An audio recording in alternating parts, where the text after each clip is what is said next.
Vous écoutez Éclat de voix, le podcast qui donne envie de s'exprimer, de prendre la parole ou la plume pour défendre ses idées, ses projets, ses convictions ou que sais-je encore. Je suis Anne-Claire Delval, ancienne journaliste, consultante en communication et en prise de parole. Je vous ouvre la voie pour oser, comme je le fais, dire ce que vous avez envie de partager au monde. C'est audacieux? Non, c'est précieux. Alors, allons-y!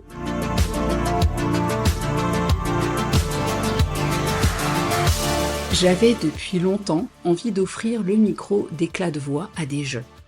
Grâce à Madame Chen, professeure de français au lycée Josie Bartel de ma mère, mon rêve est devenu réalité.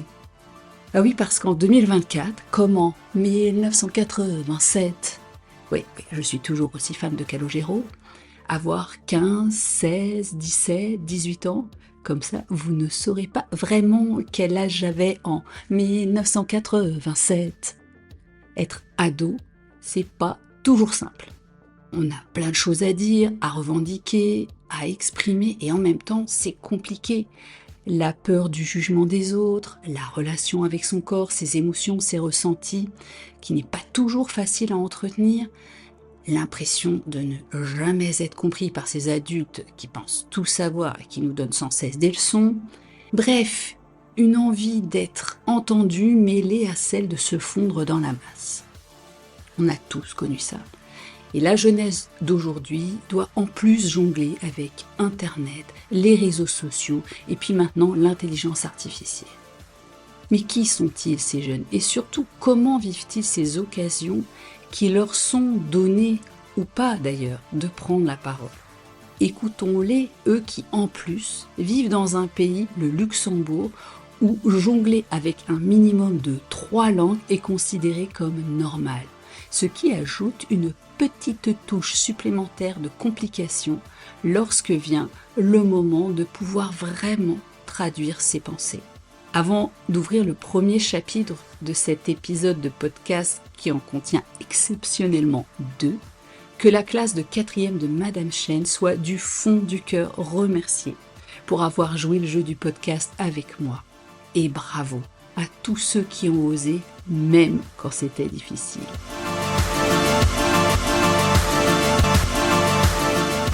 Bonjour à tous, je suis très contente que vous ayez accepté de répondre à mes questions dans votre classe. Bonjour. Alors je commence par la première, je lance les hostilités. D'après vous, qu'est-ce qui rend difficile le fait de s'exprimer en public ou bien de partager vos opinions? Je pense que la plus grande difficulté, c'est surtout le jugement de l'autre personne. Enfin, peur de sa réaction, qu'elle le prenne mal, ou même qu'on se moque de nous. Ou ici au Luxembourg, c'est peut-être le problème de la langue. Enfin, moi je sais que je suis francophone, donc quand je dois parler en luxembourgeois ou allemand, j'ai peur d'avoir des critiques. Et peut-être la peur de ne pas trouver tes mots. Oui, aussi, ouais. Mais ça dépend avec qui. Je sais qu'ici, ça va, j'ai pas trop peur. Avec des gens avec qui je parle pas beaucoup, j'ai plus peur, plus compliqué. On partage la même peur, j'ai la même en luxembourgeois, je comprends. Moi, je pense aussi la réaction des autres, ça fait un peu peur parce qu'on ne sait jamais comment la personne en face va réagir. Donc, c'est parfois difficile à essayer de s'exprimer correctement pour la personne ne va pas la prendre mal. Mm-hmm.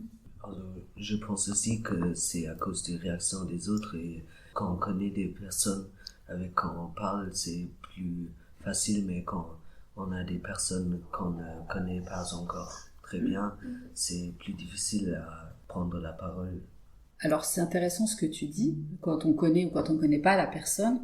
Est-ce que vous avez ressenti déjà des situations où vous aviez quelque chose à dire, mais vous n'avez pas osé le dire, peut-être parce que justement on ne connaissait pas la personne? Moi, oui. Mais c'est plus avec des personnes plus âgées. On se dit qu'ils ont plus de connaissances que nous et du coup avoir peur de dire quelque chose de faux ou un truc comme ça, c'est plus compliqué. Oui, en classe par exemple, avec les professeurs, quand on a une réponse, mais on ne sait pas si la réponse elle est correcte. Et après, on ne sait pas comment le prof va réagir. Je pense aussi que Au début de l'année en école, les élèves étaient n'ont pas dit beaucoup de choses et n'ont pas, par exemple, la première journée, pas tout le monde a levé la main pour prendre la parole, mais après quelques mois, maintenant, tout le monde connaît tout le monde et maintenant plusieurs personnes parlent et prennent la parole en classe. Et ailleurs que dans la classe, est-ce qu'il y a des situations où vous êtes senti bloqué et vous n'avez pas osé prendre la parole? Moi, oui, surtout avec les personnes, les adultes. Enfin, un enfant, j'aurais pas peur de lui parler, parce que voilà, c'est moi la plus grande, c'est moi qui ai de l'autorité sur lui. Mais quand la personne a de l'autorité sur moi, c'est plus compliqué. C'est intéressant. Je crois la même chose en fait. Avec les personnes plus jeunes ou du même âge, c'est plus facile de parler parce que on a plus ou moins les mêmes idées, oui, les mêmes pensées. Et les personnes plus âgées, ils ont, oui, comme elle a dit, plus d'autorité. Mais alors, ça voudrait dire que avoir de l'autorité, ça empêcherait l'autre de dire quelque chose? Pas forcément. Moi, ce serait plus un homme. C'est une femme, c'est... Souvent, on va faire la même taille. Moi, c'est aussi la taille qui va m'impressionner plus. C'est un homme d'1m90 qui va me corriger sur quelque chose. Ça va me faire plus peur qu'une femme ou un enfant. Surtout ça, je pense. Oui, je pense aussi que l'apparence de l'autre fait différence, comme Zohar a dit, mais je ne dirais pas que quand un homme est plus grand, que j'ai plus peur de parler qu'avec un homme qui est plus petit. Ah, mais c'est quand même intéressant de se rendre compte que aussi l'apparence peut jouer. Est-ce que là, on parle d'une question d'autorité et de respect. En fait, finalement, si on se respecte mutuellement, alors on pourrait quand même pouvoir se dire les choses, même si c'est un adulte ou quelqu'un qui mesure 1m90 et qui est imposant. Oui, mais ça fait toujours plus peur. Enfin, ça fait plus peur. Oui, la réaction est plus forte aussi, donc c'est pas comment la personne va réagir. En tout cas, je te remercie parce que grâce à toi, j'ai la transition parfaite pour la question suivante qui concerne la peur du jugement des autres. Est-ce que cette peur, elle vous bloque? Est-ce qu'elle change la manière dont vous allez vous exprimer? Est-ce que vous avez l'impression que vous êtes influencé par cette peur? Moi, je pense oui, quand même. C'est, par exemple, je sais pas, une présentation à l'école. On a quand même peur du jugement, comment les gens ils vont réagir à comment on présente, à comment on parle. Donc, ça met un stress en plus, que ce soit noté ou pas. Je sais qu'il y en a beaucoup, c'est la note qui fait plus peur. Moi, c'est beaucoup le fait de parler devant les gens qui... Moi, j'aime pas. Je pense que je n'ai pas vraiment un blocage de prendre la parole, mais je pense que j'ai quand même un peu peur et je suis un peu nerveux quand je prends la parole, mais je pense que je n'ai pas vraiment un blocage ou une peur de prendre la parole. Vraiment, pendant que je parle, je suis un peu nerveux et j'ai un peu de peur que j'ai fait une faute ou quelque chose. Et est-ce que la peur du jugement de l'autre va faire que vous allez dire les choses telles que vous les pensez vraiment, ou est-ce que ça va changer la manière dont vous allez vous exprimer? Si par exemple vous avez, je sais pas, une colère, une revendication, quelque chose à demander, est-ce que le fait de cette peur précise du jugement de l'autre va modifier la manière dont vous allez poser votre question, faire votre demande? Je crois que si j'ai un peu peur de la réaction de l'autre personne, je vais m'exprimer autrement parce que si je dis ce que je pense, j'ai peur que la personne va réagir mal ou je sais pas. Et quand je dis ce que je crois que la personne va plus aimer, j'ai moins peur.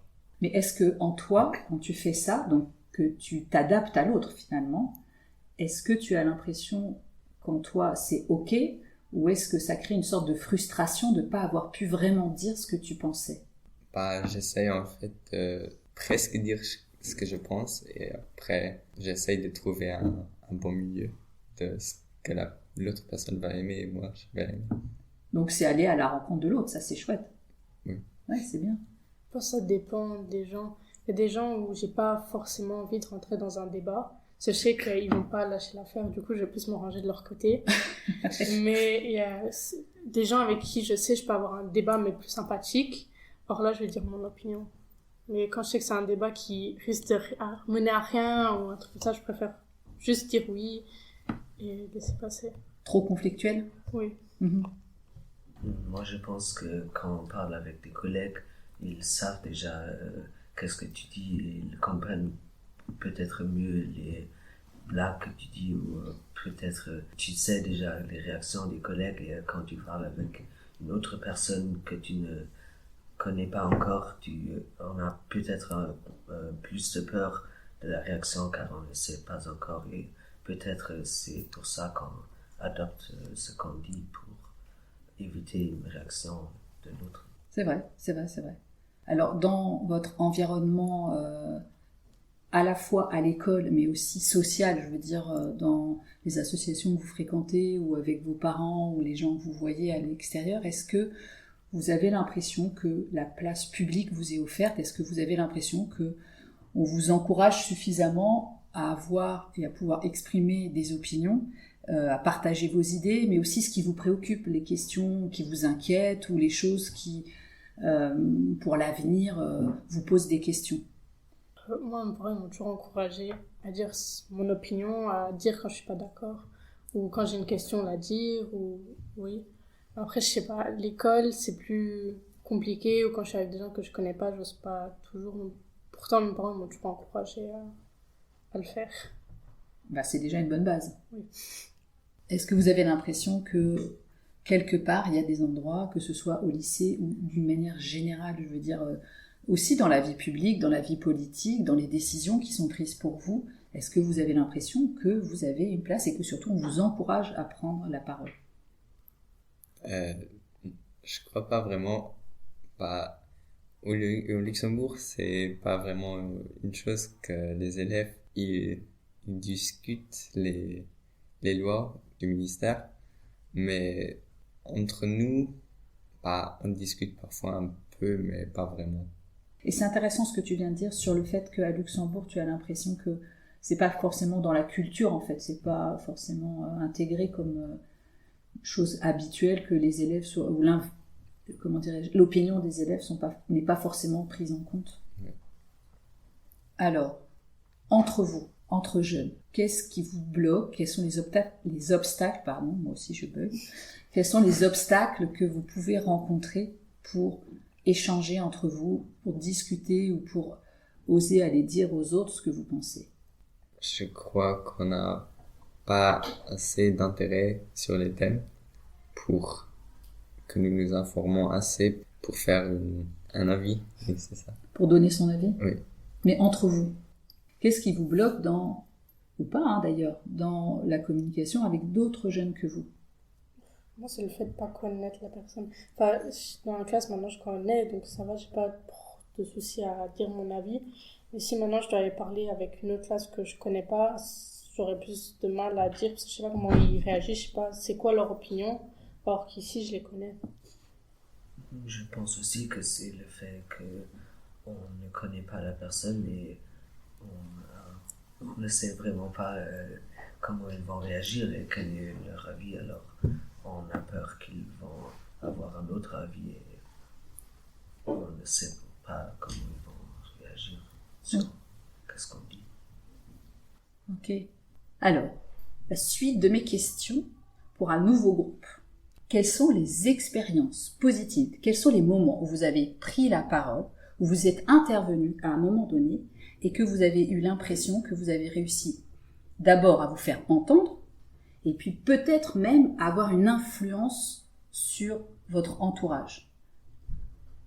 Je dirais pour moi, il y a eu une fois dans l'école primaire où c'était difficile pour moi plus difficile que maintenant de prendre la parole, où j'ai participé à un concours où on devrait lire un passage d'un livre et c'était devant, je dirais, 50 personnes ou quelque chose comme ça.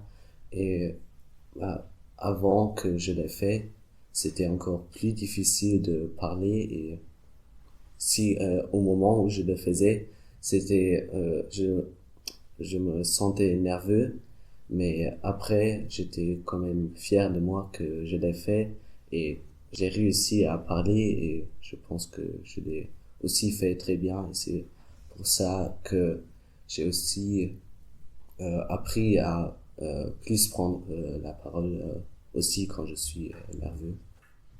Ah, ça, c'est intéressant. Prendre la parole quand on est nerveux, on peut quand même le faire. Et c'est vrai, t'as raison de le souligner. Merci, ça c'est bien. Oui, donc, une expérience positive. D'autres? Moi, parfois, je trouve des fautes que les professeurs ont fait et je fais la remarque et ils disent merci. Et je trouve que c'est quelque chose qui est bien. Ouais, c'est génial. Mais c'est bien d'échanger. C'est pas parce qu'on est prof ou qu'on est adulte qu'on a la vérité absolue. Et c'est intéressant d'échanger aussi avec des gens plus jeunes. Par exemple, le samedi, j'étais chez la Kugelscheuer et là, j'avais une copine et je lui ai dit que j'aime ses yeux, sa couleur de yeux.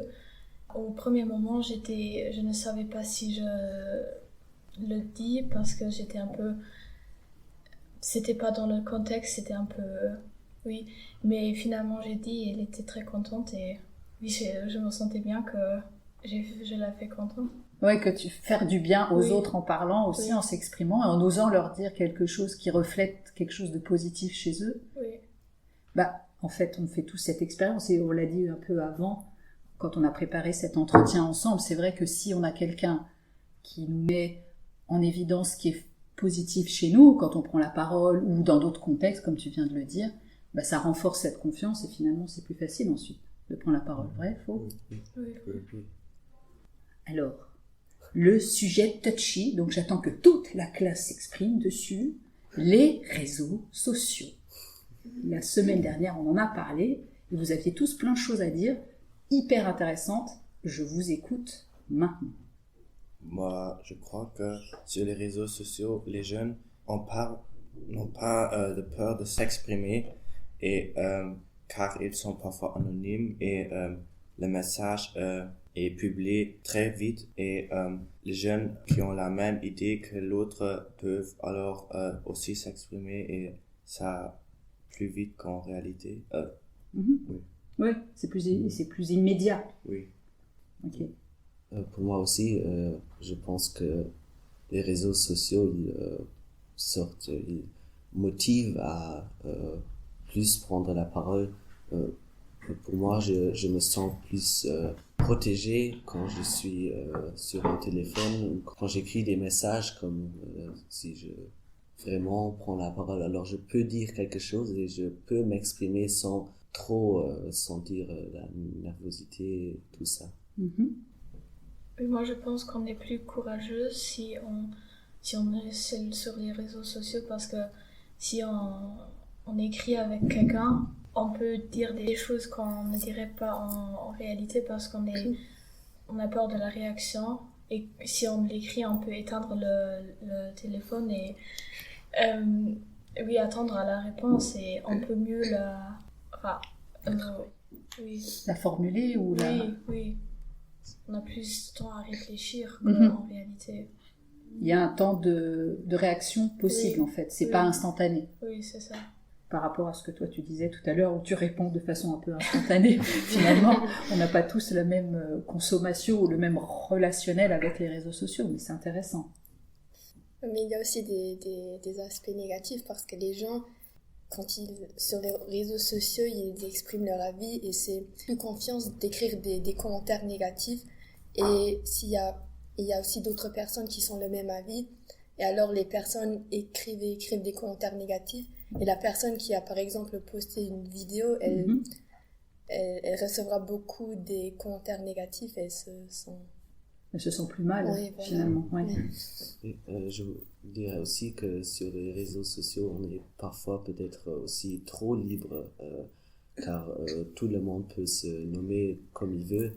Finalement, on peut dire ce qu'on veut. Et même si on dit, par exemple, des choses qui sont racistes ou qui discriminent les autres, on peut être bloqué, mais on peut toujours continuer à dire ce qu'on veut et c'est pas vraiment qu'on a une punition quand on fait quelque chose de mal sur les réseaux sociaux. Oui, c'est un peu une foire à tout. Tu peux te lancer, te lâcher sans que personne te contredise ou t'empêche, c'est vrai. Même si ils nous disent qu'ils ont des règles de fonctionnement, les réseaux sociaux, on sait très bien qu'on peut passer au travers. Tu as raison de souligner cet aspect-là des choses. Par contre, je dirais aussi que les réseaux sociaux, ils offrent une grande opportunité pour s'exprimer sur tous les thèmes, par exemple politique oui, et ça peut arriver à beaucoup de gens. C'est ce qui est très positif pour beaucoup de thèmes. Oui, c'est toujours la balance en fait. D'un côté, c'est très ouvert et c'est possible de dire plein de choses, et de l'autre côté, une fois qu'on a dit plein de choses, on est exposé à l'opinion des autres sans cesse, quoi. Je pense que, par exemple, une petite fille qui va poster un truc pour la première fois, elle va dire oui, je suis protégée contre ce que les autres ils peuvent dire, ce qui va m'arriver. Or qu'au final, quand elle va commencer à avoir des critiques, qu'on va lui dire des trucs, elle va se rendre compte que c'est beaucoup plus néfaste que ce qu'on dirait, en fait. Si on se dit oui, on est protégé, il peut rien m'arriver, c'est pas grave. Or qu'au final, et même les gens, ils peuvent après vous retrouver dans la rue ou des trucs comme ça, ce qui peut devenir plus dangereux. T'as raison de le souligner, c'est vrai. Moi, je trouve aussi que parce qu'on a tellement de liberté sur les réseaux sociaux, ça dépend aussi de la personne qui parle, de l'éducation, comment on est appris aussi de traiter les autres. Même si on est anonyme, il faut toujours traiter les autres avec du respect. Donc je crois que ça dépend de la personne qui est sur les réseaux sociaux. C'est juste, en fait, les réseaux sociaux, ça reflète quoi? L'humanité avec toutes ses bonnes choses et tous ses travers. On pourrait dire ça comme ça? Oui. Ouais. On est d'accord. Et je dirais que aussi les réseaux sociaux aussi sont aussi parfois c'est pas si beau quand les personnes ils disent des choses négatives. C'est aussi toujours plus la réalité que dans la vraie vie, parce que dans la vraie vie peut-être on ne dit pas ce qu'on pense et on modifie un peu pour les personnes qu'on parle, que sur les réseaux sociaux il y a le fait que les personnes ils peuvent dire ce qu'ils veulent sans vraiment avoir des risques, c'est aussi plus réel. Oui, c'est juste. Alors, on en a parlé, la confiance en soi, puisque là, par exemple, pour vous, le fait de venir parler sur un podcast, c'est pas toujours évident, et je remercie ceux qui jouent le jeu, parce que je sais bien que c'est compliqué. Est-ce que vous avez l'impression que l'éducation le système éducatif, que ce soit dès la plus petite classe jusqu'à maintenant, au stade où vous en êtes, vous avez l'impression qu'il y a suffisamment, ou vous aimeriez qu'il y ait un peu plus de programmes ou de cours, ou une façon peut-être aussi simplement que les enseignants pourraient avoir pour vous aider à développer cette capacité à communiquer plus facilement, et aussi, le corollaire, à avoir plus confiance en vous? Je crois que c'est nécessaire de plus développer le programme de la communication, car c'est aussi important pour le travail futur. Oui, c'est vrai. Oui.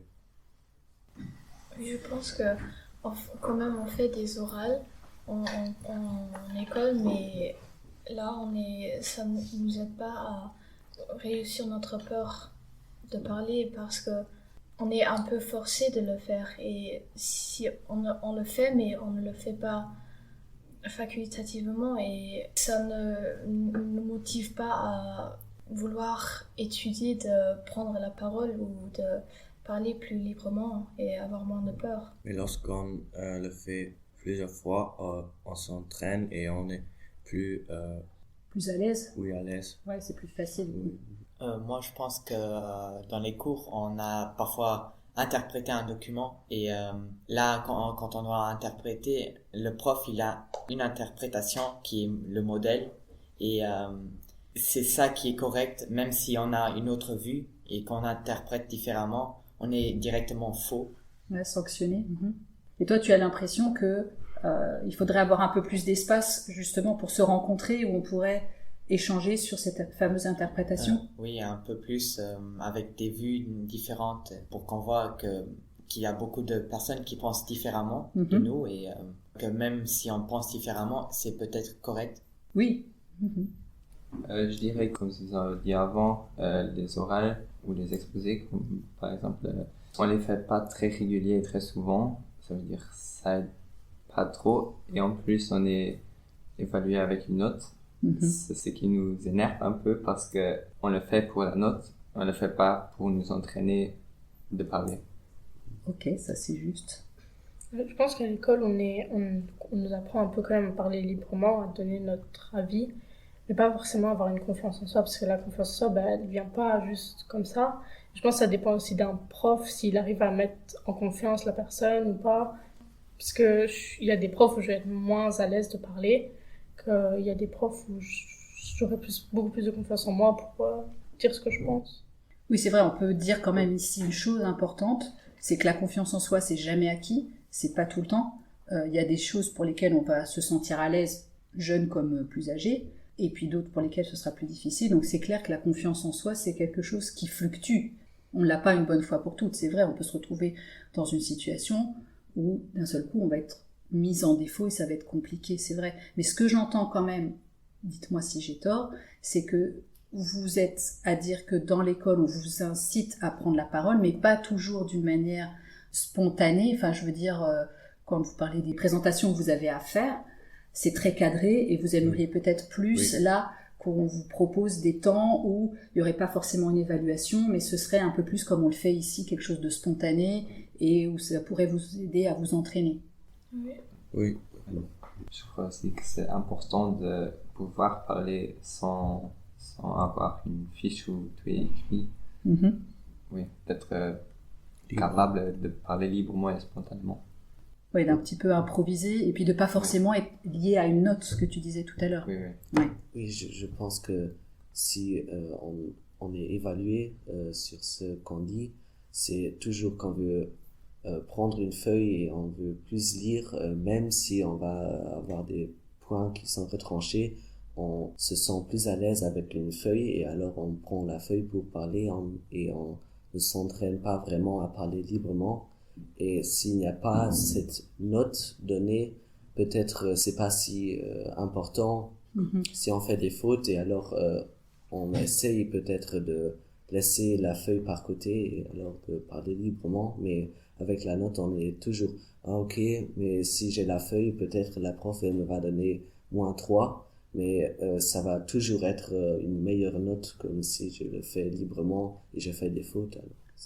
Oui, d'accord. Donc ça, c'est la différence entre pouvoir parler spontanément et puis finalement être sûr qu'on délivre toute l'information que le prof attend de soi et qui montre qu'on connaît la matière, en fait. C'est ça. Je crois que le grand problème est que presque tout ce qu'on fait à l'école et à la fin, on a une note et on fait pas parfois des devoirs où il n'y a pas de note.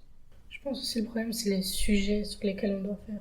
Parce que c'est pas le sujet où on peut donner notre avis ou s'exprimer librement, c'est plus un sujet, un livre, présenter un personnage, donc on doit suivre quelque chose, on doit faire des recherches, alors qu'il y a des sujets où je pense qu'on pourrait s'exprimer beaucoup plus librement et donner juste notre propre avis. Ça rejoint un peu ce que tu disais tout à l'heure, sur le fait qu'il y a une interprétation et puis on doit s'en tenir là, mais peut-être que quand même, est-ce que vous n'osez pas le faire simplement? Parce que je pense que parfois, si tu reprends l'idée du livre et du personnage, il y a 1000 façons de le regarder et peut-être qu'il faudrait sortir d'une grille et oser ajouter des choses. Et là, ça vous appartient aussi à vous de le faire, non? Oui. Mais c'est difficile et Oui. je pense que si on se tient à ce modèle, je pense que pour nous, les profs après ils évalueront meilleur que ok, on a donné notre avis, mais bon, c'est pas ce que le professeur il voulait qu'on donne. Oui, je comprends ce que tu veux dire. Ça revient à ce que toi tu disais, le fait que ça doit être cadré et que tu dois absolument délivrer la bonne information et finalement ça vous ajoute un niveau de stress. Je pense aussi que ça serait bien mieux si on n'a pas assez de notes, par exemple dans un oral, qu'on n'a pas des points sur des fautes qu'on dit, parce que là en fait on se stresse comme Tom il a dit, on apprend souvent par cœur où on a la fiche pour qu'on ne dit pas de fautes, pour que nous avons plus de points là, mais alors on ne parle pas librement et ça ne nous aide pas à entraîner de parler librement, surtout si c'est une langue qu'on ne se sent pas à l'aise. Par exemple pour moi le français c'est pour moi plus agréable si je l'apprends par cœur, parce que comme ça je sais que j'aurai les points pour la langue et oui, si on n'aurait pas les points sur ce qu'on dit, des fautes, je pense que plus d'élèves parlaient plus librement dans les orales.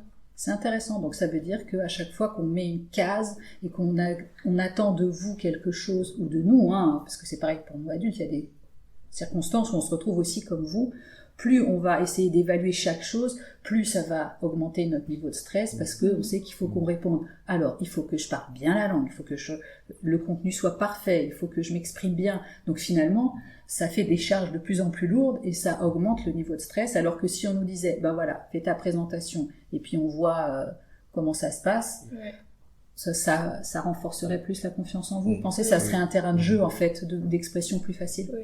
Oui, je pense que si on fait une présentation dans une langue comme par exemple le français, c'est toujours plus difficile à s'exprimer et de parler. Mais comme par exemple on a fait une présentation dans la physique, et si on fait une présentation dans un cours où ce n'est pas la chose la plus importante de parler la langue, mais de parler ce qu'on dit, alors le contenu de la présentation, on est moins stressé car on sait qu'il n'y a pas tous les fautes qui sont évaluées. Comme en vie et société, on a fait aussi une présentation et on n'a pas eu de points sur la grammaire ou la forme, mais sur le contenu. Et je trouve que c'est important dans des branches pas comme les langues, qu'on n'a pas des points sur la forme, la grammaire. Oui, c'est intéressant. C'est intéressant de se rendre compte qu'effectivement, ça augmente ou pas, ça change ou pas en fonction de ce qu'on a à dire. Je profite juste de l'occasion pour vous dire que vous êtes peut-être là et pour vous c'est peut-être difficile, mais je vous le répète, vous parlez très bien le français. Voilà, je le dis dans le podcast, parce que je pense qu'il y a plein d'étrangers qui vous écouteront et qui se diront « Waouh, il parle le français au moins aussi bien que moi ». Alors justement, comment est-ce que les adultes peuvent vous aider à vous soutenir dans cette... Vous l'avez déjà un petit peu dit, est-ce qu'il y a d'autres choses que vous voudriez ajouter sur comment est-ce qu'on peut vous aider à oser prendre la parole et à vous exprimer? Je crois que les adultes doivent plus nous écouter et nous encourager et nous donner un feedback plus positif que négatif, que dire que ce qu'on a bien fait et pas toutes les choses qu'on n'a pas bien fait. Pour moi, je pense que les adultes, parfois, on a l'impression qu'ils pensent, pas pour tous les adultes, mais pour quelques adultes, qu'ils pensent qu'ils sont quelque chose de meilleur, ou parce qu'ils ont plus d'expérience, ou parce qu'ils savent mieux faire ça, et si on parle avec eux, peut-être ça serait utile s'ils ne feront pas, s'ils sont sur un autre niveau, mais plus qu'on est égal, et alors on se sent plus à l'aise de parler avec quelqu'un qu'on a l'impression qu'il est sur le même niveau. Ouais. Je crois que les adultes, ils croient qu'on n'est pas encore assez mature à comprendre les sujets qu'ils veulent discuter, par exemple la politique. Forcément, on n'a pas autant de vécu, d'expérience. Voilà, mais on lit par exemple les articles ou sur les réseaux sociaux, on a parfois des informations. On sait en gros de ce qui passe au monde, mais les adultes, ils croient qu'on regarde tous les temps des vidéos sur YouTube. Il y a des bonnes choses sur YouTube aussi. Voilà, forcément, mais des bêtises, et ils croient qu'on n'a pas encore vécu autant de choses pour nous exprimer et discuter avec eux. Je pense que déjà, si les adultes nous écoutent, ça serait déjà bien pour nous soutenir, parce que j'ai l'impression que les personnes plus âgées, comme les grands-parents, ils écoutent pas trop, parce qu'ils sont plus âgés, ils ont l'impression de tout connaître, alors que parfois on a aussi des choses à dire, et parfois je leur dis des choses, et ils écoutent pas du tout, et donc j'ai plus envie de parler à ce moment-là, et c'est un peu énervant, quoi, quand ils écoutent pas. Les adultes aussi doivent comprendre que des envies des enfants sont très importantes, car il n'y a pas de restriction avec la répétition sur les enfants. Il dit la vérité sans filtre. Oui. C'est ça. Et spontanément, en fait, comme ça, ils disent la vérité comme ils le pensent, c'est ça? C'est ça que oui. tu voudrais dire? Oui.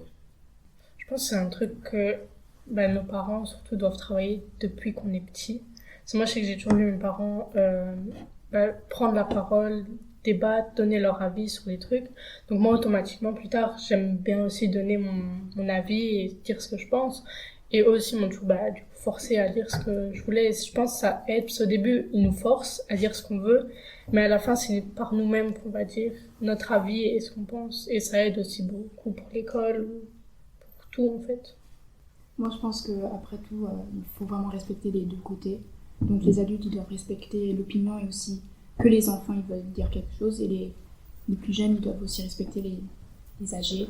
Parce qu'après tout, on est appris de toujours respecter les âgés et de comprendre toujours leur opinion parce que c'est eux qui ont déjà le savoir, qui savent tout.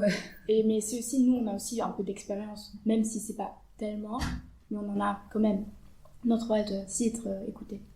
Je pense que on doit aussi faire attention qu'il y a évidemment des personnes avec plus d'expérience, mais comme vous avez déjà dit, qu'on doit différencier entre ces expériences parce que, par exemple, eux, ils ont l'expérience dans le travail et dans les autres domaines que nous, on n'a pas encore, mais dans peut-être la jeunesse d'aujourd'hui, ils ne savent aussi pas vraiment ce qui se passe. Ils doivent peut-être plus entendre ce que nous disons parce que eux, ils pensent que c'est toujours dans la même façon que c'était dans leur temps.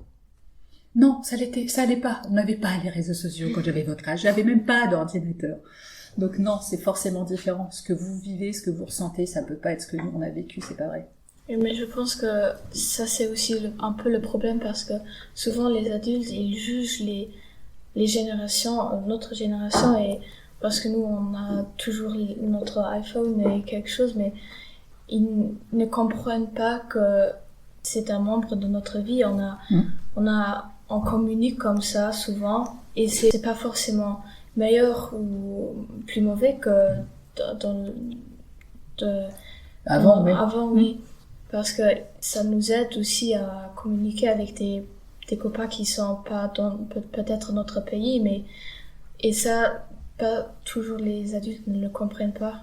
Et ça, c'est parfois un peu un problème parce qu'ils ne peuvent pas se mettre dans notre situation et ils jugent trop de façon trop abrupte. Oui. C'est clair que de toute façon, cette notion de réseaux sociaux, d'ordinateur, d'internet, de téléphone, qui sont même plus des téléphones, qui sont des mini-ordinateurs, nous on n'avait pas ça. Donc ça structure aussi votre façon de penser différemment de la nôtre, votre relation au monde différemment de la nôtre. Et c'est aussi pour ça que je suis là, parce que j'avais envie que vous disiez aux auditeurs ce que vous ressentez. Voilà, c'était ça qui m'intéressait. Alors du coup, quels conseils vous avez envie de donner à d'autres jeunes pour qu'ils prennent la parole ? Je dirais que souvent, on pense que c'est difficile de parler et on peut aussi sentir la nervosité et tout ça. Mais après, si on saute au-dessus de cette peur, de cette nervosité, on peut toujours la sentir, mais beaucoup de fois, on se sent meilleur après. Et on se sent fier de soi-même parce qu'on a quand même fait quelque chose qu'au début on a pensé que c'est peut-être pas ce qu'on veut faire, mais après se sent meilleur parce qu'on l'a quand même fait. Je crois que c'est important de dire que c'est égal qu'est-ce que les autres disent. Tu dois être content avec toi, et quand tes amis se moquent de toi, ils ne sont pas tes vrais amis. Ça, c'est vrai. Je voulais encore dire que c'est important de pratiquer l'écoute active à la maison et de s'entendre et de s'entraîner à parler librement. Ah, c'est un bon conseil, ça. C'est vrai, l'écoute active.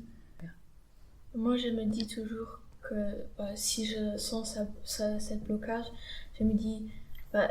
si c'est pour faire un compliment, je me dis ça va faire la personne à que je le dis, ça va lui faire de confiance et du bien, et oui, ça m'aide à m'exprimer. Ou d'autres fois aussi, je me dis qu'on vit seulement une fois et que en gros, ce qu'on fait n'a pas si gros de conséquences dans le tout. Et alors, dis ce que tu veux et ça, dans 100 ans, ça n'intéresse personne. Si on dit des choses stupides, c'est tant pis, mais... C'est pas écrit dans le marbre, en fait. Non, oui, c'est ça. Excellent conseil, j'adore, j'aime beaucoup. Bravo. Est-ce que vous avez quelque chose que vous avez envie d'ajouter les uns ou les autres là dans la classe? Est-ce qu'il y a quelque chose que vous voulez partager ici sur le podcast avant qu'on se dise au revoir? Non. Ben, en tout cas, franchement, je vous remercie. Je vous remercie du fond du cœur parce que c'est un projet que je menais avec Madame Chen depuis un petit temps. En tout cas, c'est un projet qui me tenait à cœur de donner la parole à des jeunes parce que je sais que c'est pas facile pour vous, mais dites-vous bien que c'est pas facile pour nous non plus. Et c'est pas parce que vous allez vieillir que ça va être plus facile. Ça pourra, mais pas forcément. Il y a des gens qui vont se bloquer plus tard. Donc, bravo à tous. Merci d'avoir pris la parole. Et puis, bonne continuation. Merci. Merci. Au revoir. Au revoir.